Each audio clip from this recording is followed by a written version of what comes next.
ওয়াসাইনাল ইনসানা বিওয়ালিদাইহি ইহসানা। আল্লাহ বলেন, আমি মানুষকে তাদের পিতামাতার সাথে সৎ ভালো আচরণ করার নির্দেশ দিয়েছি। ওয়া ইন জাহাদাকা আলা আন তুশরিকা বি মা লাইসা লাকা বিহি ইলম, পিতামাতা যদি তোমাকে আমার সাথে শরীক করতে বাধ্য করে, আর যেই শিরিকের ইলম তোমার কাছে নেই, অর্থাৎ শিরিক সম্পর্কে তুমি এত ভালো জানো না, কিন্তু তোমার পিতামাতা তোমাকে শিরিক সম্পর্কে শিরিক করার জন্য বাধ্য করতেছে, আল্লাহ বলেন ফালা তুতি'হুমা, এই কথাটার ক্ষেত্রে তুমি তাদের আনুগত্য করবে না, তাদের এই কথা তুমি মানবে না। তবে ওয়াসাহিবহুমা ফিদ দুনিয়া মা'রুফা, তুমি মুসলমান, তোমার পিতামাতা মুশরিক, এতদা সত্ত্বেও তুমি তাদের সাথে ভালো আচরণ করবে। সুবহানাল্লাহ। ভালো আচরণ, পিতামাতা মুশরিক হলে তাদের সাথে খারাপ কথা বলা, গালিগালাজ করা না, নিষেধ। ওয়াসাহিবহুমা ফিদ দুনিয়া মা'রুফ, তাদের সাথে ভালোভাবে কথা বলতে হবে, তাদের ভরণ পোষণও আপনাকে আদায় করতে হবে, এখানে কোনো রকমের ত্রুটি করা যাবে না। কিন্তু তাদেরকে দ্বীনের ক্ষেত্রে, ইসলামের উপরে চলার ক্ষেত্রে তাদেরকে অভিভাবক হিসাবে গ্রহণ করা যাবে না। কথা বুঝবেন? ও নবী মুহাম্মদ, আপনি তাদের ওই প্রতিশ্রুতির কথাও আপনি কোরআনে কারীমে আপনি তিলাওয়াত করেন, স্মরণ করেন কোরআনের মাধ্যমে, যে আমি তাদের কাছ থেকে আরো প্রতিশ্রুতি নিয়েছিলাম, অঙ্গীকার নিয়েছিলাম যে তোমরা একমাত্র এক আল্লাহর ইবাদত করবে। প্রতিশ্রুতি নিয়েছিলাম তাদের কাছ থেকে তোমরা পিতামাতার সাথে সৎ আচরণ করবে, নিকটতম আত্মীয় স্বজনের সাথে সৎ আচরণ করবে, ভালো আচরণ করবে, ইয়েতিম যার বাবা নেই তার সাথে ভালো আচরণ করবে, মিসকিন যে একবারেই নিঃস্ব তার সাথে ভালো আচরণ করবে। ওয়াকুলু লিন-নাসি হুসনা, এবং আমি তোমাদেরকে এই নির্দেশও দিয়েছিলাম যে তোমরা মানুষের সাথে যখন কথা বলবে উত্তম রূপে কথা বলবে, নামাজ কায়েম করবে, যাকাত প্রদান করবে।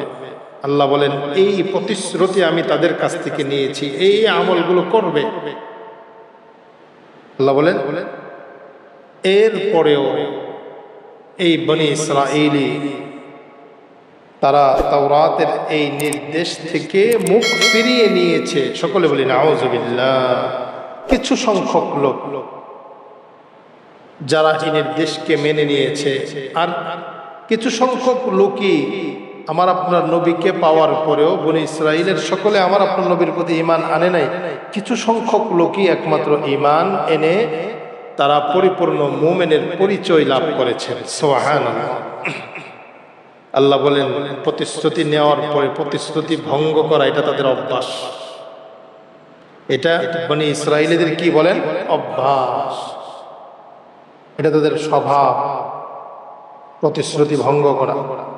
পিছনের আলোচনা যারা শুনছেন, অনেক প্রতিশ্রুতি তারা লঙ্ঘন করছে। এরপরেও আল্লাহ তাআলা তাদেরকে অনেক বড় বড় অপরাধ থেকে তাদেরকে মাফ করে দিয়েছে। আবার কখনো কখনো প্রতিশ্রুতি লঙ্ঘন করেছে, তো আল্লাহ তাআলা তাদেরকে এমন আযাব দিয়েছেন যে তারা বানরের চেহারা নিয়ে দুনিয়া থেকে বিকৃত হয়ে দুনিয়া থেকে বিদায় হয়েছে। নাউযুবিল্লাহ। আল্লাহ বলেন এই শাস্তি আমি কেন দিয়েছি? এটা নসিহত স্বরূপ তাদের সময়ে যারা ছিল, তাদের জন্য যারা জীবিত ছিল, যে আমার হুকুম না মানলে তাদের এই শাস্তি, কিয়ামত পর্যন্ত যারা আসবে তাদের জন্য এখানে নসিহত। আল্লাহর বিধান আসার পরে যদি কেউ অমান্য করে তার জন্য এই ভয়ানক শাস্তির কি রয়েছে? দৃষ্টান্ত রয়েছে।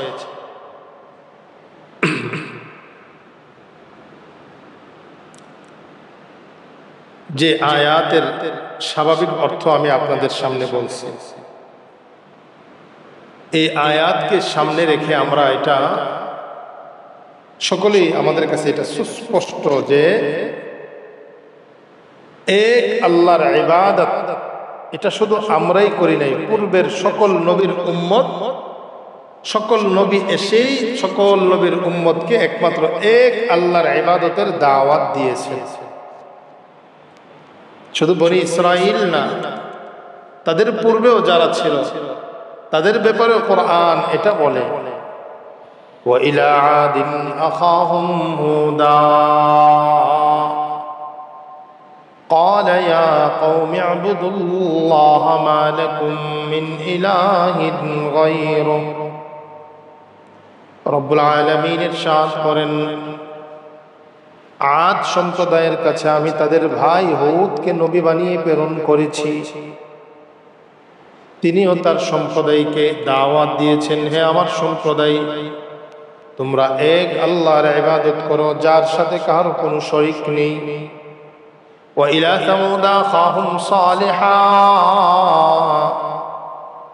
আল্লাহ বলেন সামুদ সম্প্রদায়ের কাছে তাদের ভাই সালেহকে আমি নবী বানিয়ে প্রেরণ করেছি, তিনিও এক আল্লাহর ইবাদতের দাওয়াত দিয়েছেন। এমনি ভাবে পিছনের যত নবী দুনিয়াতে আগমন করেছেন সকলেই এক আল্লাহর ইবাদতের কি দিয়েছেন বলেন? দাওয়াত দিয়েছে। এক আল্লাহর ইবাদত করতে হবে, আল্লাহ তাআলার ইবাদতের সাথে কোনো প্রকারের কোনো শিরিক চলবে না, আল্লাহ তাআলার অস্তিত্বের ক্ষেত্রেও চলবে না, আল্লাহ তাআলার গুণাবলীর ক্ষেত্রেও শরীক চলবে না। আল্লাহ বলেন, বনি ইসরাইল থেকে আমি প্রতিশ্রুতি নিয়েছিলাম তাওরাতে। তারপর আপনারা এই হাদিস পূর্বেও শুনছেন, হযরত মুআজ ইবনে জাবালের ওই হাদিস। হযরত মুআজকে আল্লাহ রাসূল জিজ্ঞেস করছেন, বলো তো আল্লাহ তাআলা আমাদের কাছে কি পায়, কি হক আমাদের কাছে আল্লাহ তাআলার প্রাপ্য? তিনবার প্রশ্ন করছে। মুআজ বলছে, আল্লাহ এবং আল্লাহ রাসূলই ভালো জানেন। আল্লাহ রাসূল কি উত্তর দিয়েছেন? যে আল্লাহ তাআলার হক হলো আমাদের কাছে যে আমরা একমাত্র এক আল্লাহর ইবাদত করব, এক আল্লাহর সাথে কাউকে শরীক করব না। শিরিক নামক গুনাহ নিয়ে যদি দুনিয়া থেকে বিদায় হয়, এই গুনাহ মাফ হবে না। বলেন, এই গুনাহ কি হবে না? মাফ হবে না। এজন্য এই গুনাহ থেকে তওবা ইস্তিগফার করে যেতে হবে। অন্য সকল গুনাহ আল্লাহ তাআলা চাইলে মাফ করে দিতে পারে, তো শিরিক নিয়ে গেলে এই গুনাহের জন্য চিরকাল জাহান্নামে জ্বলতে হবে। নাউযুবিল্লাহ।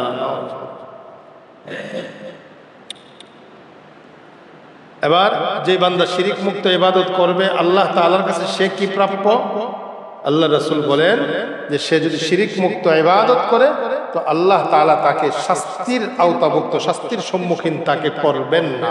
সুবহানাল্লাহ। দ্বিতীয় নম্বর, আল্লাহ তাআলা তাদেরকে নির্দেশ দিয়েছেন, ওয়াবিল ওয়ালিদাইনি ইহসানা, যে তোমরা তোমাদের পিতামাতার সাথে সৎ আচরণ করো। এটা তাদেরকে যেমন নির্দেশ, আমাদের জন্য নির্দেশ। এর পূর্বেও দুনিয়ার সূচনা থেকে হযরত আদম থেকে নিয়ে এই নির্দেশ যে সন্তানরা তাদের পিতামাতার সাথে সৎ আচরণ করবে, ভালো আচরণ করবে। ওয়াবিল ওয়ালিদাইনি ইহসানা, পিতামাতার সাথে ভালো আচরণ, এই ব্যাপারে তো অনেক কথা বলা যাবে। আল্লাহ রাসূল সাল্লাল্লাহু আলাইহি ওয়াসাল্লাম ইরশাদ করেন, রিদার রাব্বি রিদাল ওয়ালিদাইন। সরকারে দু আলম নবী বলেন, যে বান্দার প্রতি তার আব্বু আম্মু সন্তুষ্ট, যে বান্দার প্রতি তার আব্বা আম্মা সন্তুষ্ট, তার প্রতি স্বয়ং আল্লাহ তাআলা সন্তুষ্ট। সুবহানাল্লাহ। বলেন, পিতামাতা যার প্রতি সন্তুষ্ট তার প্রতি কে সন্তুষ্ট? আল্লাহ তাআলা সন্তুষ্ট। এখন পিতামাতাকে সন্তুষ্ট করার সীমা এটাও আল্লাহ তাআলা নির্ধারণ করে দিয়েছে। শরীয়ত বিরোধী কোনো কাজের নির্দেশ দিলে এটা মানা যাবে না, আর এটা না মানলে এটা কোনো অবাধ্যতা না, কোরআনে কারীমে আল্লাহ তাআলা এটা নির্দেশ দিয়েছেন। ওয়াসাইনাল ইনসানা বিওয়ালিদাইহি ইহসানা, আল্লাহ বলেন আমি মানুষকে তাদের পিতামাতার সাথে সৎ ভালো আচরণ করার নির্দেশ দিয়েছি। ওয়া ইন জাহাদাকা আলা আন তুশরিকা বি মা লাইসা লাকা বিহি ইলম,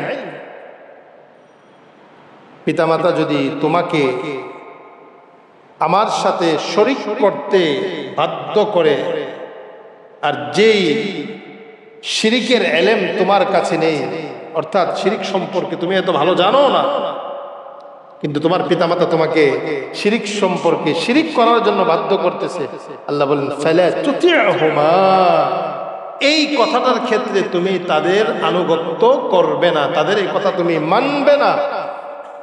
তবে ওয়াসাহিবহুমা ফিদ দুনিয়া মা'রুফা, তুমি মুসলমান, তোমার পিতামাতা মুশরিক, এতটা সত্ত্বেও তুমি তাদের সাথে ভালো আচরণ করবে। সুবহানাল্লাহ, ভালো আচরণ।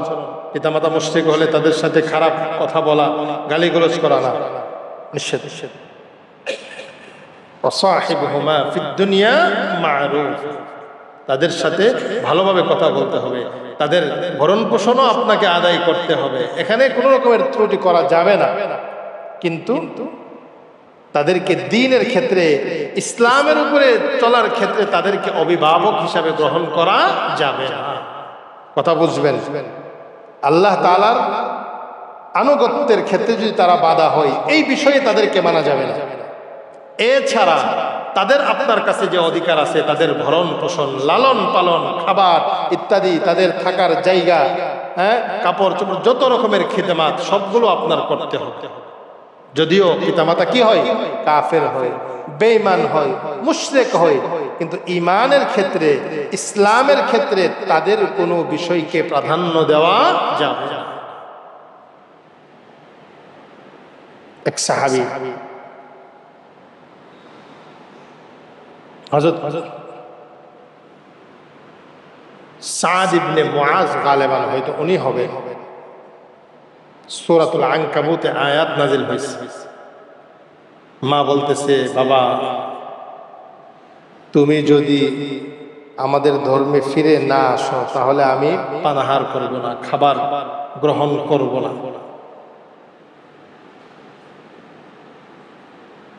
মানে অর্থাৎ দ্বীনের ক্ষেত্রে মা বাধা হয়ে দাঁড়াইছে।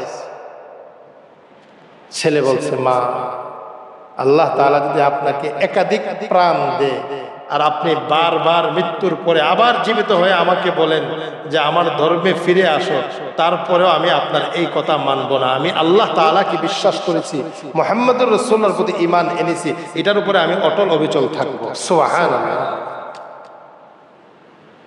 এই সম্পর্কে আল্লাহ তাআলা কোরআনে কারীমে আয়াত নাযিল করে দিয়েছেন, ইয়া আইয়ুহাল্লাযীনা আমানু লা তাত্তাখিযু আবাআকুম ওয়া ইখওয়ানাকুম আউলিয়া ইন ইসতাহাব্বুল কুফরা আলাল ঈমান।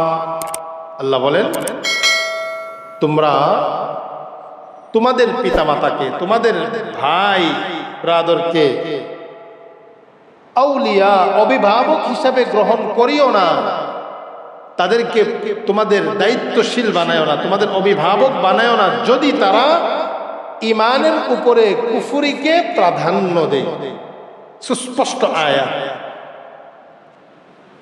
এটা শুধু কাফের মুশরিক না, নিজের ভাই মুসলমান, কিন্তু নিজের স্বার্থের কারণে ঈমানের উপরে কুফরিকে প্রাধান্য দিতেছে, নিজের বিভিন্ন স্বার্থের কারণে। এবার বলেন, ক্ষমতা হতে পারে, দল হতে পারে, যত রকমের পথ পদ্ধতি আছে, আমি তাকে আমার গোষ্ঠীর মুরব্বী মানি, কিন্তু সে ঈমানের উপরে কুফরিকে প্রাধান্য দিয়েছে, তো তাকে আল্লাহ বলেন, তাকে তুমি অভিভাবক হিসাবে গ্রহণ করার কোনো সুযোগ নেই। এরপরেও যদি কেউ এমন ব্যক্তিকে অভিভাবক বানা, আল্লাহ বলেন ওমাই ইয়াতাওয়াল্লাহুম মিনকুম, যারা ঈমানের উপরে কুফরিকে প্রাধান্য দিয়েছে, এদেরকে যারা অভিভাবক হিসাবে গ্রহণ করছে, আল্লাহ বলেন ফাউলাইকা হুমুজ জালিমুন, এরাও জালেম, এরাও পাপিষ্ঠ। নাউযুবিল্লাহ। দেখেন পিতামাতার নির্দেশ আল্লাহ তাআলা জায়গায় জায়গায় কোরআনে কারীমে যে পিতামাতার সাথে সদ আচরণ করতে হবে। এই পিতামাতাও যদি ইসলামের ক্ষেত্রে বাধা হয়ে দাঁড়ায় তাহলে এটাকে পিছনে ফেলে ইসলামকে প্রাধান্য দিতে হবে। বলেন কি করতে হবে? ইসলামকে প্রাধান্য দিতে হবে। এই ক্ষেত্রে তাদের সাথে খারাপ আচরণ করা যাবে না। তাদের মানবিক যত চাহিদা আছে এগুলো তাদেরকে পূরণ করা আপনার উপরে কর্তৃত্ব, দায়িত্ব, এটা আদায় করবেন। কিন্তু তারা ইসলামের পথে বাধা হলে এটা আপনি মানতে পারবেন না।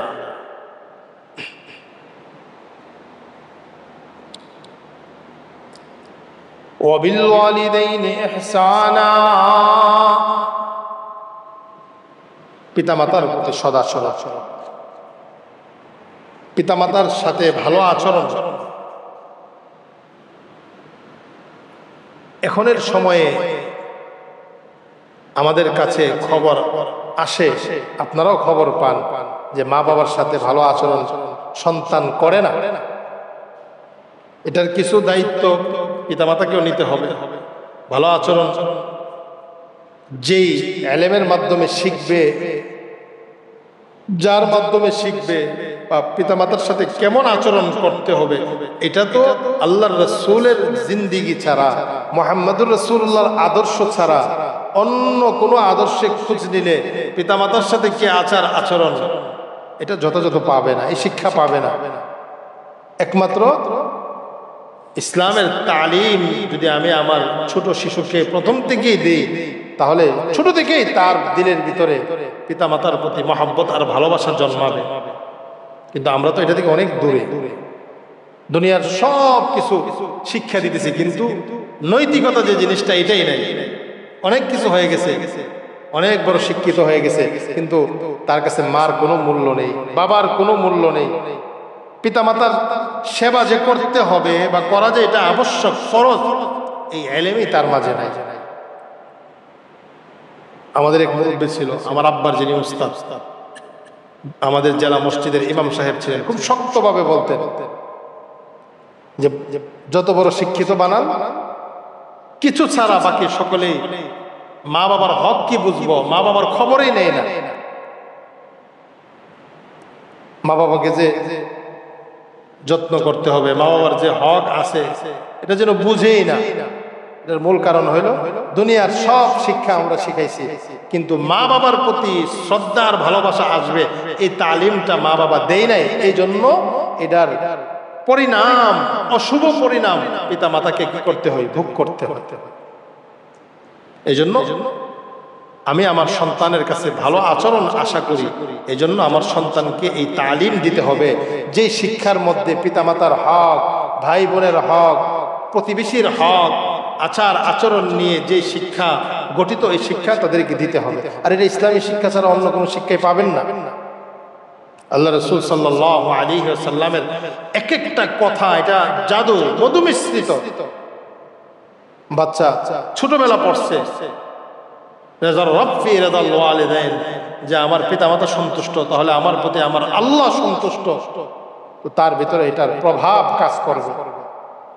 এই জন্য আমরা আমাদের সন্তানদেরকে এমন শিক্ষা দেই যে শিক্ষার মাধ্যমে সে পিতামাতার হক বুঝতে পারবে, পিতামাতার সাথে সৎ আচরণ কিভাবে করতে হবে। এই করার পদ্ধতিও তো আমাদের জানা নেই, কতটুকু কি করতে হবে। এই জন্য এটার জন্য দ্বীনি তালিম ছাড়া, দ্বীনি শিক্ষা ছাড়া পিতামাতার হক কতটুকু কি, এগুলো জানার কোনো সুযোগ নেই। এটা জানার জন্য হয়তো আমাদেরকে আল্লাহ রাস্তা বের হতে হবে, অথবা ওলামায়ে কেরামের সোহবতে আসতে হবে, ওলামায়ে কেরামের মজলিসে যেতে হবে, অথবা বাচ্চাদেরকে দ্বীনি মাদ্রাসায় প্রাথমিক যে শিক্ষা, প্রাথমিক শিক্ষা এগুলোই, কালিমা, পিতামাতার সাথে সৎ আচরণ, এইগুলোই প্রাথমিক। এত কোনো বিশাল কোনো শিক্ষা না। পাশাপাশি দেখেন পিতামাতার সাথে অসৎ আচরণ যেটা, এটা এত বড় অন্যায়। হাদিসের কিতাবে আসছে যে কিয়ামতের যে সমস্ত ছোট আলামত গুলো, এর মধ্যে একটা আলামত হলো ছেলে মেয়ে মা বাবার সাথে খারাপ আচরণ করবে। নাউযুবিল্লাহ। হাদিসে জিবরাইলে আসছে যে বাদী তার মনিবকে জন্ম দিবে, এটার ব্যাখ্যায় আসছে। অর্থাৎ একজন মনিব সে তার দাসীর সাথে যেমন আচরণ করে, কিয়ামতের পূর্বে মার গর্ভে জন্ম নিছে সন্তান, কিন্তু সন্তান মায়ের সাথে দাসীর মতো আচরণ করবে, কাজের মহিলার মতো আচরণ করবে। বলেন এই সমস্ত আচরণ কি আছে নাকি নাই? বলেন আছে। জন্য এটা অনেক বড়, মস্ত বড় গুনাহ। এটা তো কবিরা গুনাহ। কত বড় গুনাহ! আল্লাহ তাআলা কোরআনে কারীমে একাধিক জায়গায় আমার ইবাদত করো, পিতামাতার সাথে ভালো আচরণ করো, কিন্তু এই ক্ষেত্রে আমরা অনেক পিছিয়ে। ইব্রাহিম আলাইহিস সালাতু ওয়াস সালামের আলোচনা যারা শুনছেন রমজানে, বাবাকে কত নরম ভাষায় দাওয়াত দিছে, বাবা কত শক্ত কথা বলছে, কিন্তু উনি নরম ভাষায়। এটাই, এই সবগুলো থেকে আমাদের এটাই, আমার মা বাবা দিনদার, আমার মা বাবা দ্বীনি শিক্ষা আমাকে শিক্ষা দিয়েছে, আলহামদুলিল্লাহ। কিন্তু একজন আল্লাহর বান্দা, সে ইসলামের মতো দৌলত গ্রহণ করছে, পিতামাতা যদি কাফের মুশরিক হয়, তারপরে আল্লাহ বলে তাদের সাথে খারাপ আচরণ করা যাবে না। কিন্তু ইসলামের উপরে চলতে গিয়ে তাদের কোনো বাধাও মানা যাবে না। এই জন্য আমাদেরকে, আমরা যারা এখানে আছি, আমাদের সন্তান যারা আছে, আমাদের ছোট ছোট বাচ্চারা যারা আছে, তাদেরকে অবশ্যই এই সমস্ত মৌলিক শিক্ষা আমাদেরকে দেওয়া চাই। তারপরে আমরা তাদেরকে দুনিয়াবি যত শিক্ষা আছে, আল্লাহ তাআলা আমাদের প্রত্যেককে আমাদের মুরব্বীদের সাথে, আমাদের প্রতিবেশীদের সাথে, নিকটতম আত্মীয়দের সাথে যথাযথ ভালো আচরণ করার তৌফিক দান করেন। এই আয়াতে অনেক আলোচনা, এই জন্য শুধু আজকে ওয়াবিল ওয়ালিদাইনি ইহসানাতে একটু আলোচনা করলাম। তারপরে ওবিদিল কুরবা, নিকটতম আত্মীয়দের সাথে কেমন আচরণ, লম্বা আলোচনা হবে এখানে। এই জন্য আমরা প্রথমত দেখেন আল্লাহ তাআলা বান্দার অধিকারগুলোকে কত গুরুত্ব দিছে। সুস্পষ্টভাবে, অস্পষ্টভাবে না, সুস্পষ্টভাবে বলতেছে, পিতামাতার সাথে ভালো আচরণ করো, তোমার নিকটতম আত্মীয়র সাথে ভালো আচরণ করো, অসহায়দের সাথে ভালো আচরণ করো, মিসকিনদের সাথে ভালো আচরণ করো, সর্বোপরি সকল মানুষের সাথে মধুময় কথা বলো। সুবহানাল্লাহ। এক্ষেত্রে বিধর্মীদের সাথে যখন আমি দাওয়াতের কাজ করব, ইসলাম প্রচার প্রসারের কাজ করব, তাদেরকে কোনো বিষয় শিক্ষা দিব, তখন তাদের সাথে অবশ্যই ভালো আচরণ করতে হবে, এটা ইসলামের নির্দেশ। হ্যাঁ, যখন যুদ্ধের ময়দান হবে অথবা এরা মুসলমানদের ক্ষতি প্রকাশ্যে চাই, তখন তাদের সাথে আমাদের সেই মনোভাব রেখেই কথা বলতে হবে। এখানে এই আয়াতে লম্বা আলোচনা হবে, আমরা যারা পারি প্রতি সপ্তাহে বসার চেষ্টা করব। আল্লাহ তাআলা আমাদেরকে তৌফিক দান করেন। মা বাবার খিদমাত যথাযথভাবে আল্লাহ তাআলা আমাদেরকে করার তৌফিক দান করেন। ওয়া আখিরু দাওয়ানা আলহামদুলিল্লাহি রাব্বিল আলামিন।